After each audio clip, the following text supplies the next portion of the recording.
നമസ്കാരം. ലോക്സഭാ തെരഞ്ഞെടുപ്പിൽ എല്ലാ രാഷ്ട്രീയ പാർട്ടികളും ഉറ്റുനോക്കുന്ന സംസ്ഥാനം 80 ലോക്സഭാ സീറ്റുകളുള്ള ഉത്തർപ്രദേശ് തന്നെയാണ്.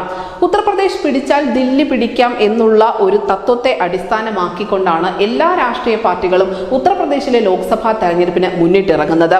എന്നാൽ കഴിഞ്ഞ കുറച്ചു കാലമായി കോൺഗ്രസ് അടക്കമുള്ള പാർട്ടികൾക്ക് പഴയ പ്രതാപം ഉത്തർപ്രദേശിലില്ല എന്നുള്ള യാഥാർത്ഥ്യം നമ്മുടെ മുന്നിലുണ്ട്. BJPയുടെ അപ്രമാദിത്വം തന്നെയാണ് ഹിന്ദി ഹൃദയ ഭൂമിയിൽ മുഴച്ചു നിൽക്കുന്നത്.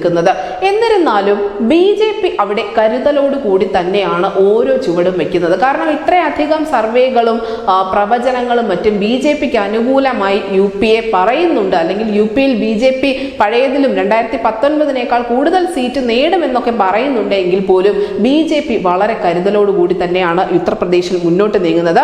അതുകൊണ്ട് തന്നെയാണ് ഉത്തർപ്രദേശിലെ സ്ഥാനാർത്ഥി പ്രഖ്യാപനം പോലും വൈകുന്നത്. ഈ ഉത്തർപ്രദേശിൽ ചെറുതും വലുതുമായ രാഷ്ട്രീയ പാർട്ടികളെ ഒപ്പം നിർത്തിക്കൊണ്ട് 80 സീറ്റുകളും നേടുക എന്ന ലക്ഷ്യം തന്നെയാണ് BJPക്കുള്ളത്. അവസാനമായി BJP പാളയത്തിലേക്ക് എത്തിയത് ജാട്ട് പാർട്ടിയായ അജിത് സിംഗിന്റെ RLD ആണ്. അതേസമയം UPയിൽ നിർണായക സ്വാധീനം ഉണ്ടായിരുന്ന മായാവതിയുടെ പാർട്ടിക്ക് പഴയ പ്രതാപം ഇപ്പോൾ ഇല്ല എങ്കിൽ പോലും ചില പോക്കറ്റുകളിൽ BSP വളരെ നിർണായകമാവാറുണ്ട്. വിലപേശൽ കഴിവ് നഷ്ടപ്പെട്ട മായാവതി ഇനി ഏതെങ്കിലും ഒരു മുന്നണിയിൽ കയറിപ്പറ്റി ശിഷ്ടകാലം കഴിക്കാനാവും ആഗ്രഹിക്കുന്നതും.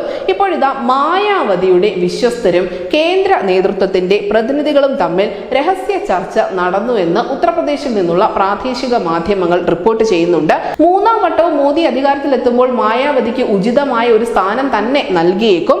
UPയിൽ ചില സീറ്റുകളിൽ ധാരണയും മറ്റ് ചില സീറ്റുകളിൽ മത്സരിക്കാനും BSPക്ക് നൽകിയേക്കും എന്നുള്ള സൂചനകളും ഈ പ്രാദേശിക മാധ്യമങ്ങൾ പുറത്തുവിടുന്നുണ്ട്. എന്തായാലും ഈ നീക്കം, അതായത് മായാവതിയുമായുള്ള ഒരു സഖ്യ നീക്കം ഫലം കാണുകയാണെങ്കിൽ ഉത്തർപ്രദേശിൽ ഇനി അവശേഷിക്കുന്നത് അഖിലേഷ് യാദവിന്റെ സമാജ്വാദി പാർട്ടി മാത്രമാണ്. News desk news India Malayalam.